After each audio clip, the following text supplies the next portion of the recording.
হারানো চাবির রহস্য। রাহুলের আজ ছুটির দিন। দুপুরের ভাত খেয়ে একটু গাইলিয়ে দিতেই মনে হলো ঘুম আসবে না, কিন্তু কিছুক্ষণ পরেই চোখ দুটো বন্ধ হয়ে এলো, আর শুরু হলো এক অদ্ভুত স্বপ্ন।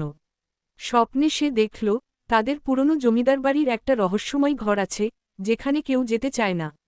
সেখানে নাকি একটা মূল্যবান সিন্দুক আছে, কিন্তু চাবিটা হারিয়ে গেছে বহু বছর আগে। কৌতূহল তাকে নিয়ে গেল সেই ঘরের দিকে। দরজাটা একটু ঠেলে দিতেই সিন্দুকটা দেখা গেল, কিন্তু চাবির কোনো খোঁজ নেই। হঠাৎ দেয়ালের ফাঁক থেকে একটা পুরনো চামড়ার ব্যাগ পড়ে গেল। রাহুল ব্যাগ খুলে দেখে ভেতরে একটা মরচে ধরা চাবি। উত্তেজনায় বুক ধকধক করতে লাগল। সিন্দুকের কাছে গিয়ে চাবিটা ঢোকাতেই টক করে খুলে গেল তালা। ভেতরে কি আছে দেখতে গিয়ে হঠাৎ যেন পৃথিবী কেঁপে উঠল। রাহুল চমকে উঠে দেখল মা তাকে ডাকছে। এই রাহুল, দুপুরে এত ঘুমালে রাতে আর ঘুম হবে না। সে ধরফরিয়ে উঠে বসে চারপাশ দেখে বুঝতে পারে সবই ছিল স্বপ্ন।